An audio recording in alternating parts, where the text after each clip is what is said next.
Good morning students. जैसे अपन ने इससे पहले टॉपिक पढ़ा था रासायनिक बलगतिकी, जिसके अंदर अपन ने 12th और जेट आईसीआर के लिए अपने के लिए जो कॉमन टॉपिक है रासायनिक बलगतिकी, उसके तीन अध्ययन या तीन टॉपिक्स का अध्ययन कर लिया था। उसके आगे वाला जो अपना टॉपिक है वो है शून्य कोटि की अभिक्रियाएं, जिसमें अपन ने पढ़ा था वेग नियम। शून्य कोटि अभिक्रियाओं में अपन ने क्या पढ़ा था? वेग नियम। और इसका वेग नियम आया था कि शून्य is equal to X upon T. क्या आया था? वेग नियम आया था कि शून्य is equal to X upon T, जिसको अपन ने बोला था कि ये शून्य कोटि अभिक्रिया का समाकलित वेग समीकरण है। शून्य कोटि अभिक्रिया का समाकलित वेग समीकरण के शून्य is equal to X upon T. K शून्य क्या है? वेग नियतांक। कौन सी अभिक्रिया के लिए? शून्य कोटि अभिक्रिया के लिए। दूसरी चीज है एक्स। एक्स है सांद्रता। एक्स क्या है? सांद्रता। और टी क्या है? समय। टी क्या है? समय। तो ये अपना समाकलित वेग समीकरण आया था। कौन सा समीकरण आया था? समाकलित वेग समीकरण। शून्य कोटि अभिक्रिया के लिए समाकलित वेग समीकरण। अब इसके बाद में बात करते हैं तो दूसरा टॉपिक इसका आता है मात्रक या इकाई। क्या आता है? मात्रक या इकाई। तो अपन इस शून्य वेग नियतांक, क्या चीज? वेग नियतांक के का यदि इकाई ज्ञात करना चाहिए तो इसके लिए इसका सूत्र है कि के शून्य is equal to X upon T. X क्या है? सांद्रता। और सांद्रता की इकाई क्या होती है? सांद्रता की इकाई होती है मोल प्रति लीटर। मोल प्रति लीटर। तो अपन निकल गया x अपॉन टी, यानी मोल प्रति लीटर। और टी को ऊपर ले जाएंगे तो किसमें हो गया? समय ऊपर गया तो किसमें हो गया? समय इनवर्स में। और यदि इकाई की बात करें तो ये क्या हो जाएगा? Second inverse. दो चीजें हो गई। तीसरी चीज है इसके अंदर आलेखी निरूपण, या फिर आप सामान्य भाषा में या सीधे तरीके से बोल सकते हो ग्राफ। क्या बोल सकते हो? ग्राफ। आलेखी निरूपण या ग्राफ। अब ये देखते हैं कि अपन ग्राफ कैसे बनाते हैं, कि किन्हीं भी दो इकाइयों के मध्य अपन ग्राफ कैसे बनाते हैं। तो सबसे पहले ग्राफ बनाने का नियम होता है कि y is equal to mx plus C. y is equal to mx plus C. अब इसमें y और x इन दोनों के मध्य अपन क्या बनाएंगे? ग्राफ। y और x इन दोनों के मध्य क्या बनाएंगे? ग्राफ, जो अपना अल्फाबेटिकल लिए हुए हैं इसके अंदर। दूसरा है m।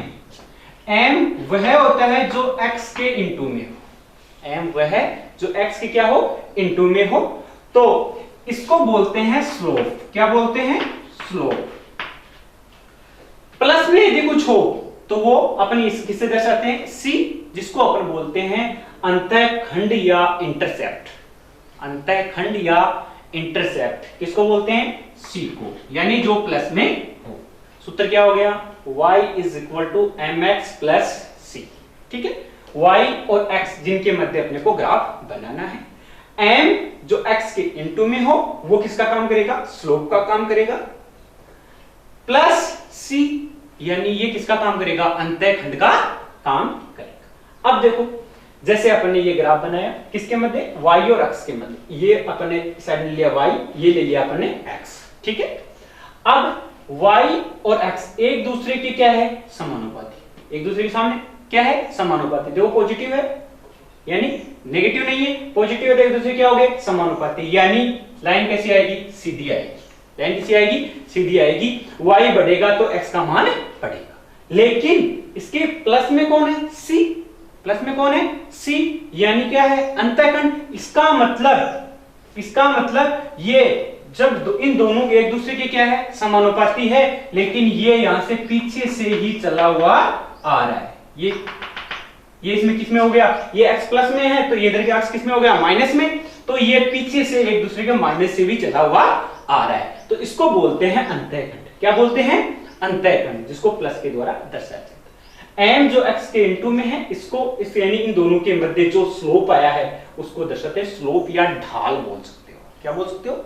स्लोप या ढाल बोल सकते हैं इसके अंदर, जिसके अंदर ये दोनों एक दूसरे के। ठीक है। अब अपना जो केमिस्ट्री की बात करते हैं वहां पर है, सबसे पहले अपने को दिया है कि सांद्रता व समय के मध्य सांद्रता व समय के मध्य ग्राफ है। इसमें एक ग्राफ पूछेगा अपने को सांद्रता व समय के मध्य।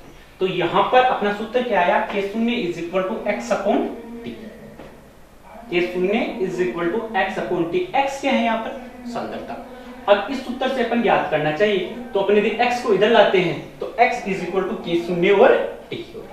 क्यों, क्योंकि इसको इधर भेजते हैं और इसको इधर भेजते हैं, तो ये x is equal to k0 और t हो जाएगा। यानी सूत्र की बात करें तो अपना सूत्र बन गया y is equal to m और x प्लस c, यानी इंटरसेप्ट नहीं है। यदि अंतःखंड नहीं है तो ये पीछे तक नहीं जाएगा। अब देखो x और t एक दूसरे के क्या है, समानुपाती है, पॉजिटिव में समानुपाती है, पॉजिटिव में। यानी x क्या ले लिया अपन ने यहाँ पर, सांद्रता, t क्या है, समय। एक दूसरे ग्राफ बनाया, ग्राफ बनाने से यहां से क्या हुआ, दोनों एक दूसरे क्या समानुपाती, तो यहां से मध्य से बीच में से शुरू दोनों साथ मिलेगा। ढाल की बात करते हैं या स्लोप की बात करते हैं तो यहां पर क्या है, m क्या है, k0, या फिर क्या बोल सकते हो, k0 बोल सकते हो। तो x और t एक दूसरे के समानुपाती होती है, उसमें स्लोप होता है k0। कभी कभी क्वेश्चन पूछ लेते हैं कि सांद्रता व शून्य कोटि अभिक्रिया की सांद्रता व समय के मध्य यदि आप ग्राफ बनाओगे तो ढाल या स्लोप क्या होगा। ऑप्शन 4 ऑप्शन मिल जाते हैं, -k0 plus k0, k0 plus में साथ में ct कुछ भी दिया हुआ मिल सकता है। ये इसका एक ग्राफ होता है। एक ग्राफ अपने को कहीं और भी पूछ सकते हैं, सांद्रता व अभिक्रिया का वेग, सांद्रता व अभिक्रिया का वेग, वो भी कौन सी कोटि के लिए, शून्य कोटि अभिक्रिया के लिए सांद्रता व अभिक्रिया वेग में ग्राफ बनाए। तो क्या होते हैं, शुरुआत में परिभाषा शून्य कोटि अभिक्रिया के लिए अपने क्या बोली थी कि वे रासायनिक अभिक्रियाएं जिसमें अभिक्रिया का वेग अभिकारकों की सांद्रता पर निर्भर नहीं करता। सबसे पहले परिभाषा क्या बोली थी जब हमने शून्य कोटि अभिक्रिया की शुरुआत करी थी, कि वे अभिक्रियाएं जिसमें अभिकारकों या अभिक्रिया का वेग अभिकारकों की सांद्रता के ऊपर निर्भर नहीं करता या शून्य घात के समानुपाती होता है, यानी ये निर्भर नहीं करता। तो इनके मध्य यदि अपन ग्राफ खींचेंगे, किस किस के मध्य, सांद्रता और दूसरा है अभिक्रिया वेग, अभिक्रिया वेग, यानी इसकी अभिक्रिया, इसकी सांद्रता अभिक्रिया के वेग पर निर्भर नहीं करती, तो इसके मध्य ये ग्राफ आएगा, एकदम सीधी रेखा आएगी, इस पर कोई डिपेंड नहीं करेगी, यानी ये एक दूसरे पर निर्भर नहीं। ये तीसरी चीज हो गई इसकी आलेख, यानी पहला वेग नियम हो गया, दूसरा मात्रा की इकाई हो गई, तीसरी आलेख की निरूपण या ग्राफ। अगली चीज है अर्ध आयु काल। अगली क्या चीज है, अर्ध आयु काल। अर्ध आयु काल का मतलब यदि आप नॉर्मल जानना चाहो तो अपनी परिभाषा में बोले तो कि आपका अर्ध आयु काल कितना है। अपन समझते हैं कि एक स्वस्थ मानव या इंसान की आयु की अपन बात करें तो 65 साल 70 साल, या फिर एक सामान्य एवरेज है जो 65 साल या 66 साल अपन बोल सकते हैं। तो बोला उसका अर्ध आयु काल क्या होगा, अर्ध आयु काल उसकी आधी आयु। तो अपन अपनी परिभाषा में बोल सकते हैं कि उसका आधी 66 साल है तो उसकी 33 हो गई, 33 साल उसकी अर्ध आयु हो गई, यानी आधा समय। अब यहां पर केमिस्ट्री के अंदर बोला कि अर्ध आयु काल, शून्य कोटि अभिक्रिया का अर्ध आयु काल। तो इसमें बोलते हैं कि वे रासायनिक अभिक्रियाएं जिसमें अभिकारकों की सांद्रता का, अभिकारकों की सांद्रता का आधा भाग अपघटित होने में, अभिकारकों की जो पूर्ण सांद्रता है उसका आधा भाग अपघटित होने में लगने वाले समय को क्या बोलते हैं, अर्ध आयु काल। क्या बोलते हैं, अर्ध आयु काल। ये क्लियर हो गए तीनों चारों चीजें, ये तीन चीज होगी, पहला वेग नियम, दूसरा मात्रा इकाई और तीसरा ग्राफ। अब देखो, अब इसके अंदर देखें तो ये है कि अर्धायु काल। अब अर्धायु काल के अंदर आपने बोला कि वे अभिक्रियाएं जिसमें अभिकारक की सांद्रता का आधा भाग अपघटित होने में, अभिकारक की सांद्रता का आधा भाग अपघटित होने में लगने वाले समय को क्या बोलते हैं, अर्ध आयु काल। परिभाषा याद होगी, किसी भी रासायनिक अभिक्रिया में, किसी भी रासायनिक अभिक्रिया में अभिकारकों की, किसकी, अभिकारकों की क्या सांद्रता, अभिकारकों की क्या सांद्रता, सांद्रता का आधा भाग अपघटित होने में, यानी आधी जब हो जाए, है ना, उस समय कितना समय लगा, उस समय को क्या बोलते हैं? अर्ध आयु काल। देखो नाम से देखो, काल यानी क्या होता है? समय। आयु, आयु यानी उसकी कंप्लीट आयु, यानी अर्ध यानी उसकी आधी आयु, यानी कोई भी अभिक्रिया हो रही तो आधी अभिक्रिया पूर्ण होने में लगने वाला समय। आधी अभिक्रिया से यहां से मतलब रहेगा अपने को सांद्रता से, और सांद्रता किसकी? अभिकारक की। तो अर्ध आयु काल को अपन नॉर्मल सामान्य समय को किससे दर्शाते हैं? टी से। समय को किससे दर्शाते हैं? टी से। और अर्ध आयु काल को किसको? अर्ध आयु काल को अपन दर्शाएंगे टी हाफ से। टी हाफ से यानी अर्ध आयु काल, आप इसको बोल सकते हो हाफ लाइफ।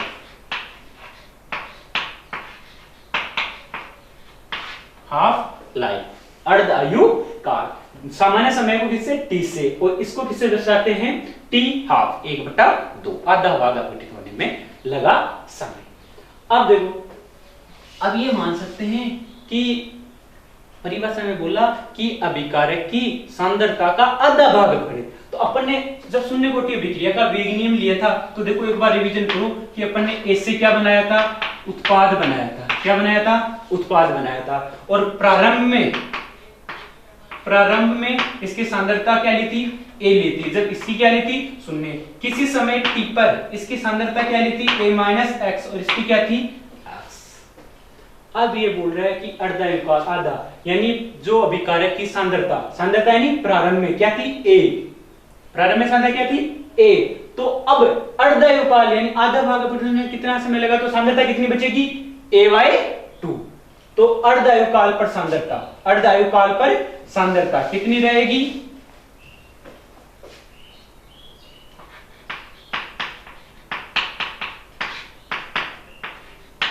a/2। समझ में आ गया? प्रारंभ में कितनी थी अभिकारक की? ए। प्रारंभ में सांद्रता कितनी थी? ए। लेकिन अर्धायु काल पर, किस पर?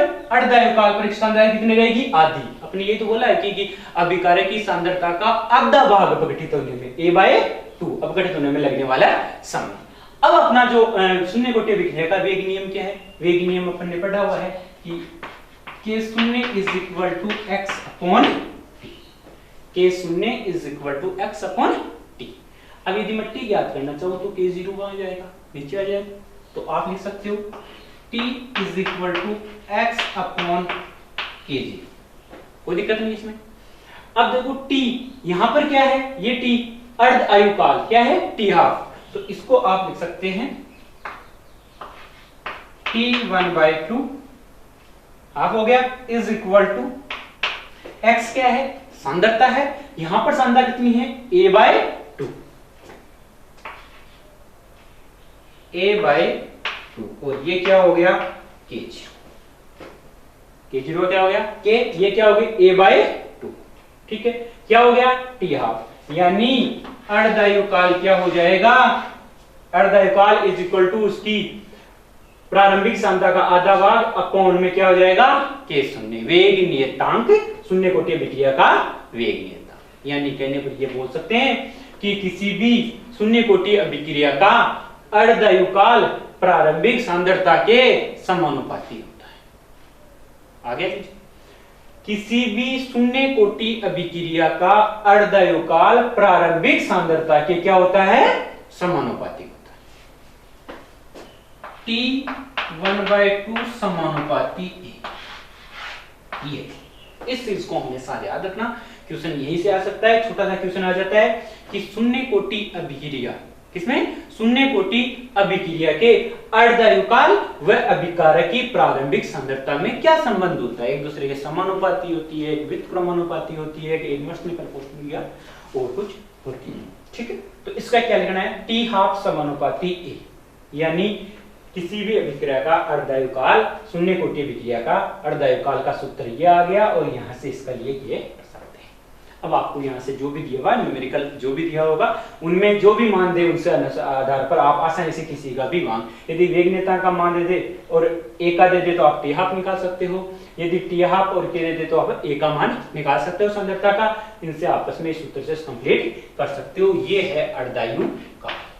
चार क्लियर हो गए। ये अर्धायुकाल किसका, शून्य कोटि अभिक्रिया का। एक बार रिवीजन करो, अर्धायुकाल अभिकारकों की सांद्रता का आधा भाग अपघटित होने में लगने वाला समय। अर्धायुकाल की हाफ हो जाएगा, सांद्रता a/2 हो जाएगी। k0 = x/t अपना नियम वेग नियम होता ही है। यदि अपन इसको दूसरे तरीके t यहां पर लेना चाहिए तो t = x/k0 आ जाएगा। t की जगह अपन हाफ t ले लें, x की जगह a/2 ले लें। x सांद्रता क्या हो जाएगी, सांद्रता कोष्टक में यहां पे लिख दूं x = a/2, तो a क्या लिख दिया 2 और ये k0 हो गया। तो t आप सांद्रता प्रारंभिक सांद्रता की क्या हो गया, समानुपाती हो गया। तो आप कहीं पर साइड में लिख लीजिए एक बार कि शून्य कोटि अभिक्रिया का अर्धायुकाल प्रारंभिक सांद्रता के समानुपाती होता है, क्योंकि अपन ने जब अभिक्रिया की प्रारंभिक सांद्रता क्या थी a, तो उसके क्या था, समानुपाती। अगला है उदाहरण, शून्य कोटि अभिक्रिया के उदाहरण जिसके अंदर अभिकारकों की सांद्रता अभिक्रिया के वेग एक दूसरे पर निर्भर नहीं करते। इसका आप उदाहरण की बात करो, सबसे पहले H2 + Cl2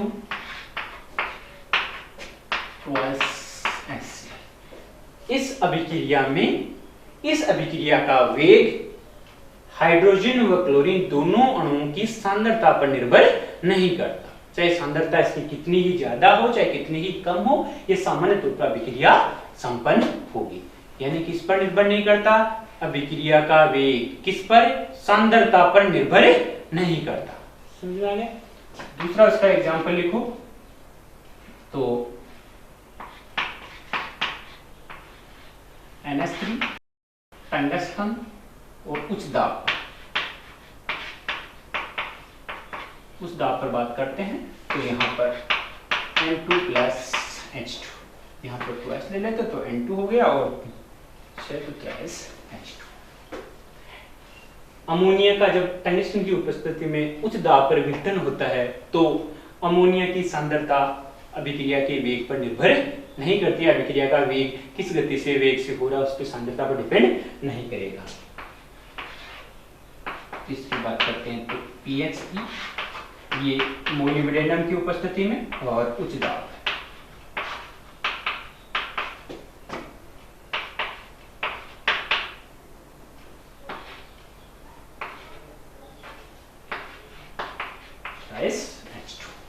pH3 मोलिब्डेनम की उपस्थिति में। तो ये सारी अभिक्रियाएं होती है, और भी दो चार अभिक्रिया मिल जाएगी आपको जिसके अंदर क्या होगा, इनकी सांद्रता और अभिक्रिया के वेग में आपस में कुछ संबंध नहीं होगा, यानी आपस में एक दूसरे पर निर्भर नहीं करती। ये थी अपनी शून्य कोटि अभिक्रिया। कौन सी अभिक्रिया थी, शून्य कोटि अभिक्रिया, जिसके एग्जांपल आ गए। 5 चीजें अपने को याद रखनी है आपको। सीधा सा चलो तो शून्य कोटि अभिक्रिया के लिए सबसे पहले वेग नियम, मात्रक इकाई, तीसरा ग्राफ या फिर आलेखी निरूपण, चौथा अर्धायुकाल, पांचवा उदाहरण। इसी टॉपिक से आपको शून्य कोटि होगी कंप्लीट, इसी से आपको प्रथम कोटि से चलना है। 5 चीजें याद रखनी है आपको, वेग नियम, मात्रक इकाई, आलेखी निरूपण, अर्धायुकाल और उदाहरण, कंप्लीट हो जाएगा। और पांचों को टॉपिक से चलोगे तो आप कंफ्यूज नहीं होगे कहां मुझे खत्म करना है और कहां से शुरुआत करनी है इसकी। ठीक है, अब मैं यहां पर अगली शुरुआत करते हैं अपन प्रथम कोटि अभिक्रिया।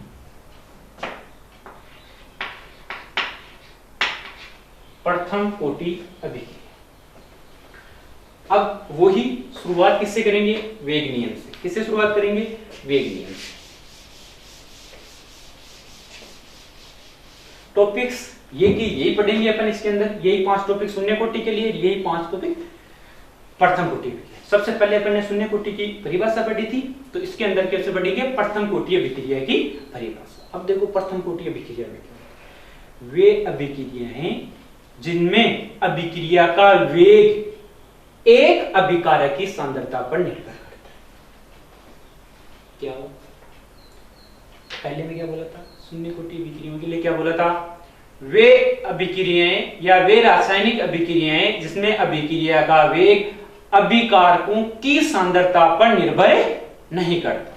ठीक है, इसके अंदर बात करेंगे तो प्रथम कोटि है, क्या है, प्रथम कोटि है, इसलिए क्या बोलेंगे, वे रासायनिक अभिक्रियाएं जिसमें अभिक्रिया का वेग किसी एक अभिकारक की सांद्रता पर निर्भर करता है। किसी एक अभिकारक की सांद्रता पर निर्भर करता है, प्रथम कोटि अभिक्रियाएं कहलाती है। ठीक है, या दूसरी तरीके से आप बोलो तो ये बोल सकते हैं वे रासायनिक अभिक्रियाएं जिसमें अभिक्रिया का वेग अभिकारकों की सांद्रता के प्रथम घात के समानुपाती। वे रासायनिक अभिक्रियाएं जिसमें अभिक्रिया का वेग अभिकारकों की सांद्रता के प्रथम घात के समानुपाती। और शून्य कोटि में क्या पढ़ा था? अब वे रासायनिक अभिक्रियाएं जिसमें अभिक्रिया का वेग अभिकारकों की शून्य घात के समानुपाती। किसके? शून्य घात के। और यहां पर कितनी? प्रथम घात के समानुपाती हो तो वे अभिक्रियाएं क्या कहलाएगी? प्रथम कोटि अभिक्रियाएं कहलाएगी। क्या कहलाएगी? प्रथम कोटि अभिक्रियाएं। अब सबसे पहले इसकी शुरुआत करते हैं वेग नियम से। किसकी? क्या करते हैं?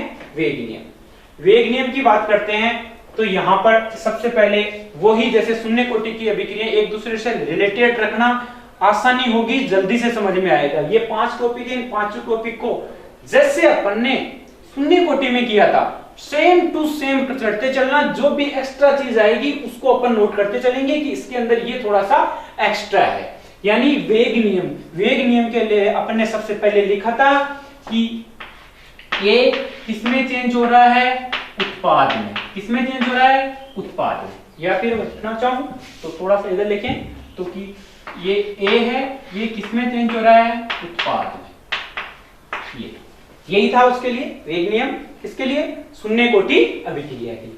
अब यहां पर लिखा था कि प्रारंभ में सांद्रता, प्रारंभ में सांद्रता, तो प्रारंभ में सांद्रता इसकी ए की कितनी ली थी? ये स्मॉल ए लिया था प्रारंभ में। अब प्रारंभ में इसकी सांद्रता ए थी तो उस समय उत्पाद की तो कोई सांद्रता थी नहीं, क्योंकि प्रारंभ में यानी t = 0 पे बोल रहा है। तो उस समय यहां पर क्या लिखा था अपन ने? शून्य। वही शून्य कोटि अभिक्रिया के लिए। अब किसी समय t पर, किसी समय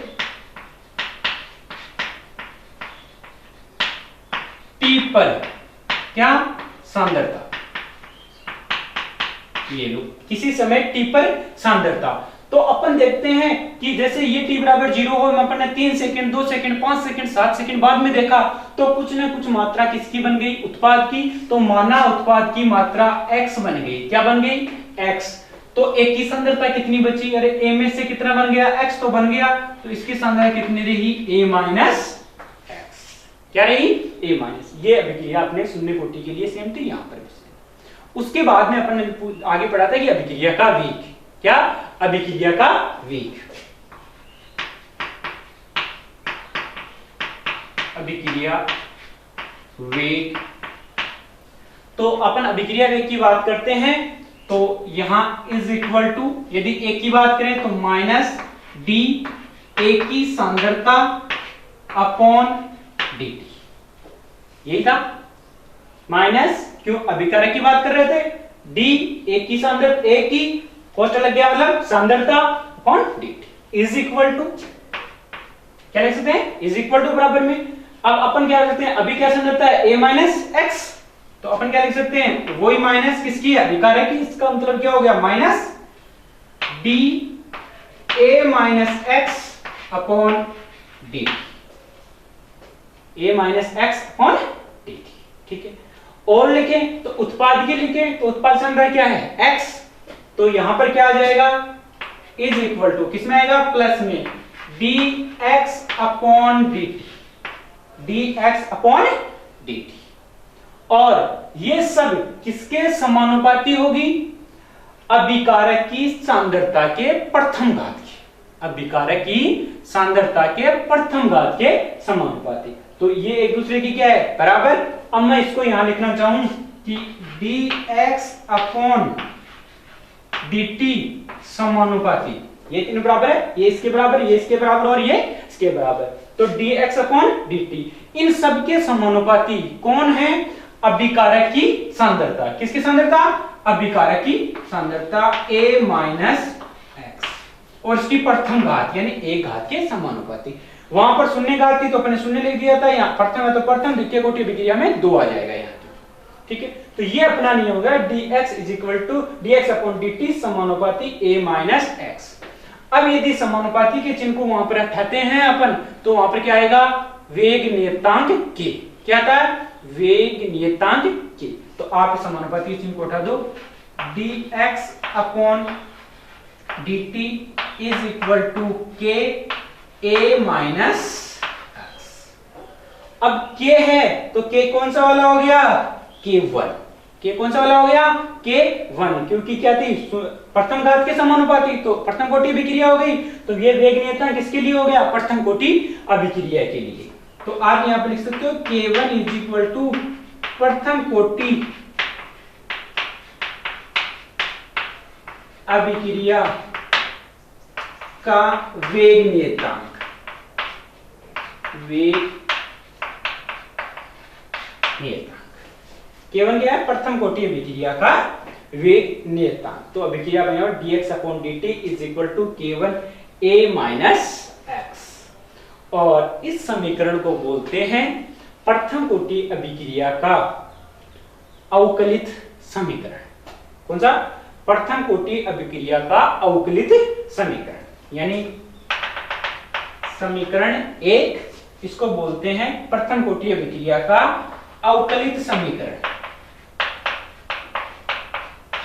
अवकलित समीकरण। ये यहां तक अवकलन की बात होगी।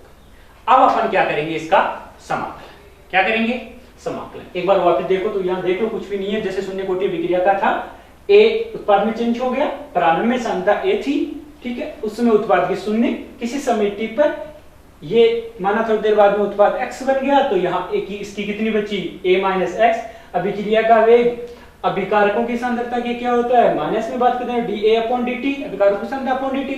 दूसरा अभिकारकों की सांद्रता a माइनस एक्स करते हैं तो d a minus x upon dt। उत्पाद की बात करते हैं तो इसमें आ जाएगा पॉजिटिव में बात करते हैं dx अपॉन dt, जो अपन ने वहां द्रव्य अनुपाती क्रिया नियम के अंदर पढ़ा था, ठीक है। अब इसकी बात करते हैं तो इन सबके समानुपाती क्या होता है, उसके प्रारंभ अभिक्रिया की, तो किस समय t पर क्या है, सांद्रता उसके प्रथम घात के समानुपाती, और समानुपाती चिन्ह उठा के आ जाएगा k। अब इसके आगे अपन करते हैं समाकलित वेग समीकरण। एक बार मैं यहां बता देता हूं, क्योंकि इसका याद रखना, पहला वेग, मात्रक, आलेख, अर्धविभाग, उदाहरण, यही पांचों चीजें वापस पढ़ेंगे इसके अंदर।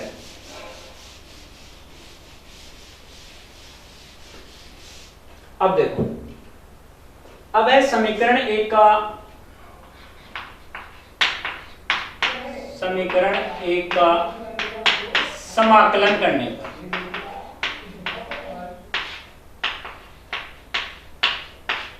समाकलन करने पर।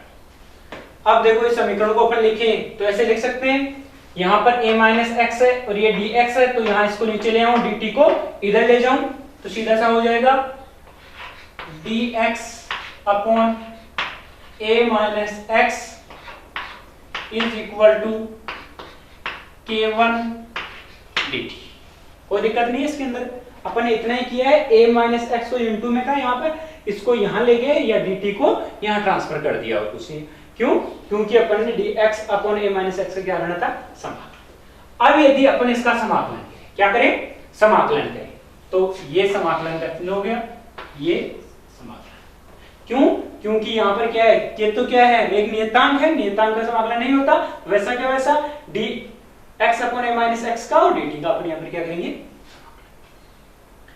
अब देखो यहां पर इसका जब समाकलन करते हैं तो dx upon a minus x का समाकलन क्या होगा, तो एक रूल है, या फिर आप सूत्र बोल सकते हो इसको, जिसमें ये होता है कि dx upon x is equal to होता है ln x। क्या होता है, dx अपॉन x हो तो उसको क्या लिखते हैं, is equal to ln x। अब यहां पर dx upon a minus x है, तो इसका अपन करेंगे तो ये हो जाएगा minus ln a minus x. क्या हो जाएगा, minus ln a minus x is equal to k1 का k1, dt का क्या हो गया t, प्लस c। c क्या है, समाकलन स्थिरांक। बस आपको यही पद आपको याद रखना है, इसके अलावा और कुछ नहीं करना, इसके लिए ये सूत्र,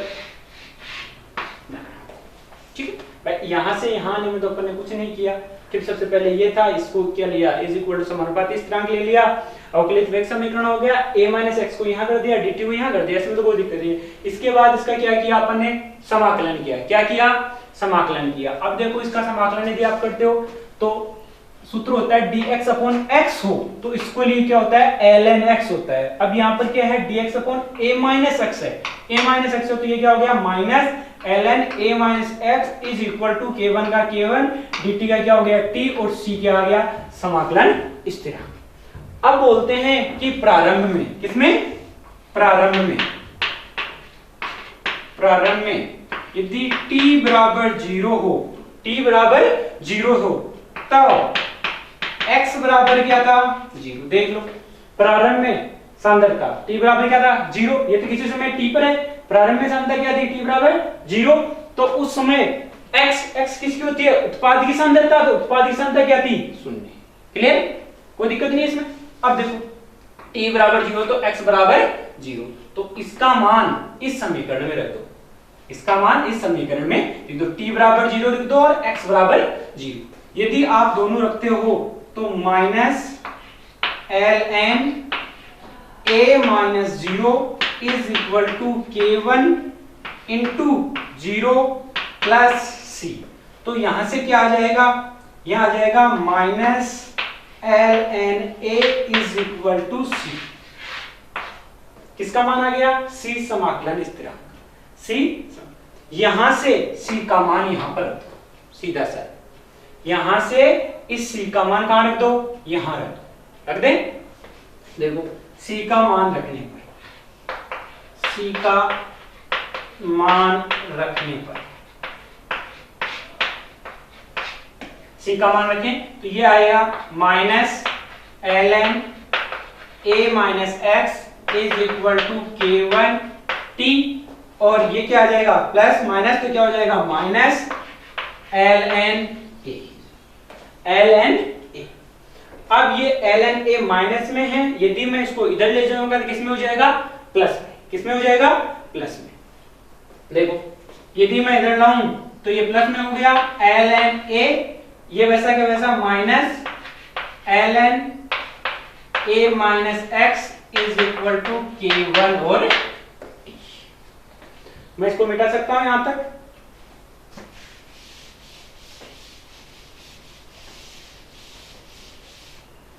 अब देखो यहां पर है ln a minus ln a minus x is equal to k1 t, यानी ln दोनों में है, ln को कॉमन लूं, ये a है और ये माइनस में a माइनस x है, यानी इसको क्या लिख सकते हैं बट्टे में लिख सकते हैं, यानी ये लिख सकते हो आप इसको ln a upon a minus x, ln a upon a minus x सीधी आप बनाए तो ln a और दूसरा क्या हो जाएगा ln a माइनस x, ये बट्टे में इसका मतलब माइनस में हो गया, इसमें हो गया माइनस में हो गया, इज इक्वल टू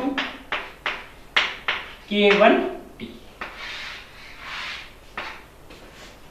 ये अपना हो गया ln a upon a minus x k1 t, या फिर आप बोल सकते हो ln a minus x is equal to k1 t।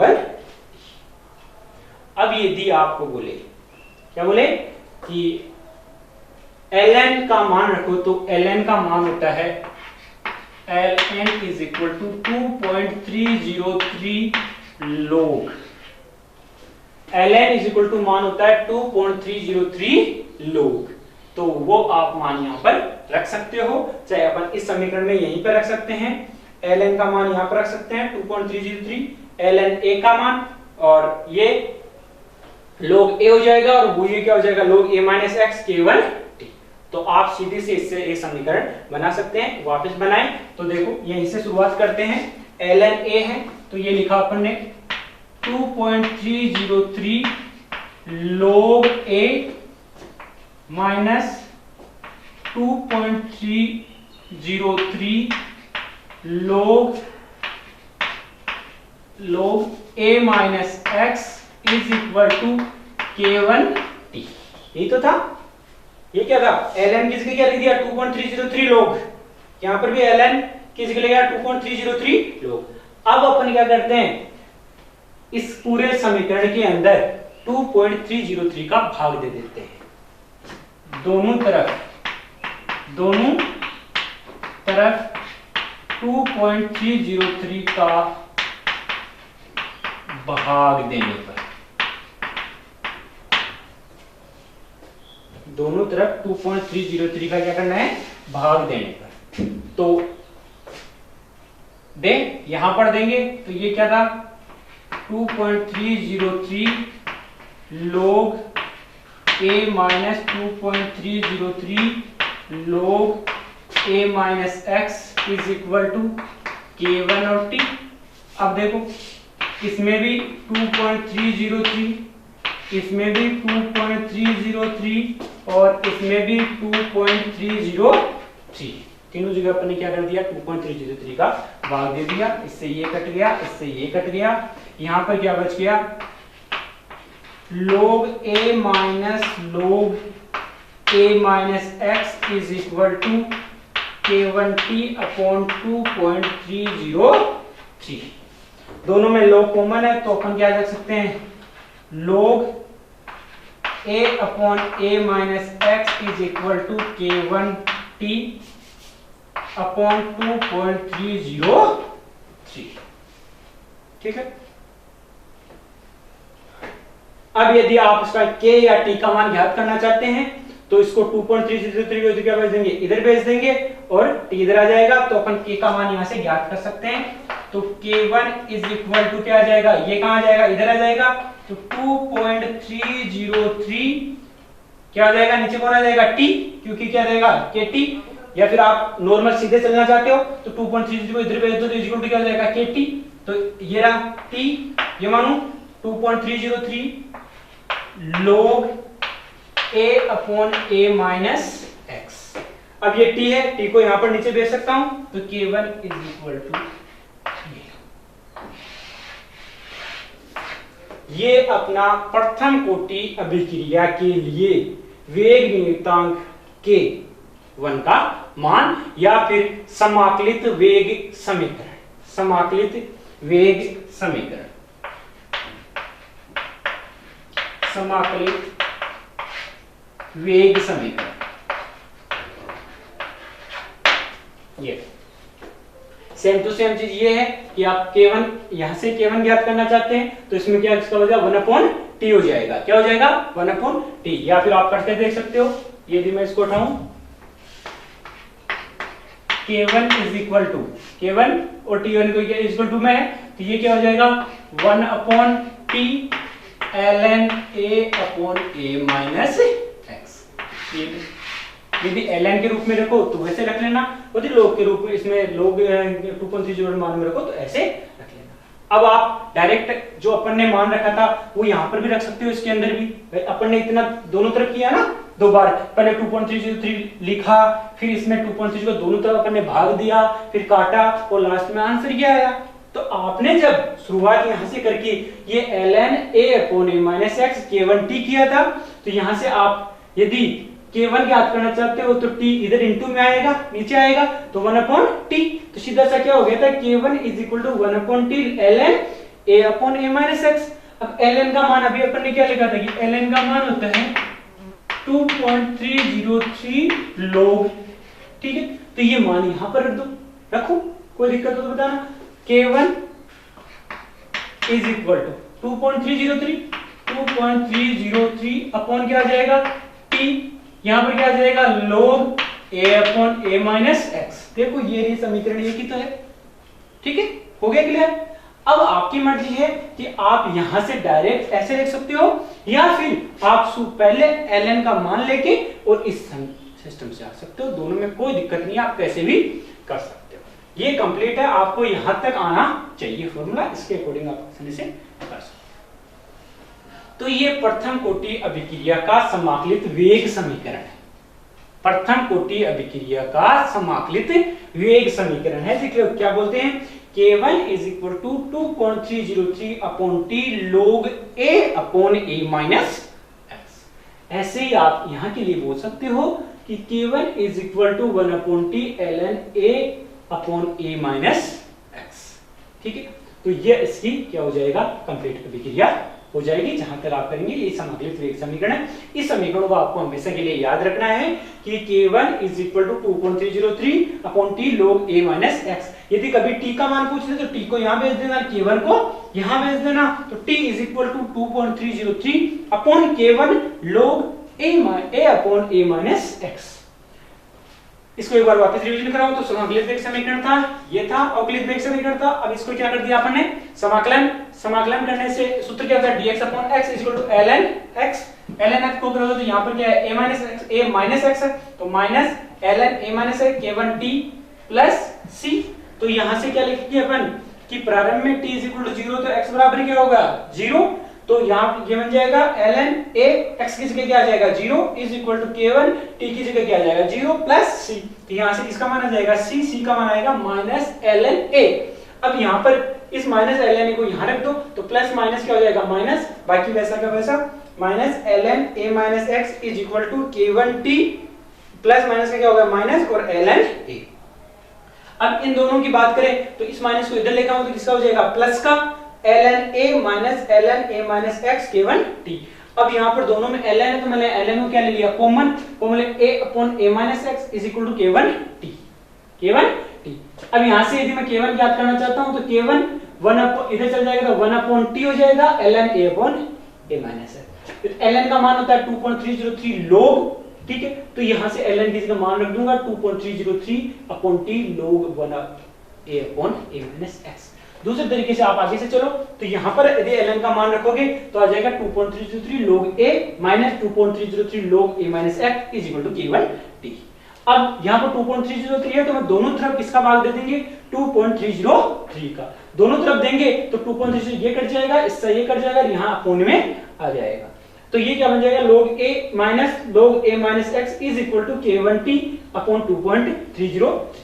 अब यहाँ से अपन दोनों तरफ log है तो log को ऊपर ले लिया, log को कॉमन लिया, a upon a minus x is equal to k1 t upon 2.303। अब k1 t इधर रखना चाहते हैं तो 2.30 इसके क्या आ जाएगा इनटू में, तो ये क्या हो जाएगा k1 t ले लें अपन 2.303 log a upon a minus x। अब t को यदि नीचे भेजना चाहिए, यदि k1 अकेला ज्ञात करना तो इधर आ जाएगा और t को ज्ञात करना चाहिए तो ये समाकलित वेग समीकरण। ये आज का टॉपिक था जिसको अपन ने कंप्लीट किया।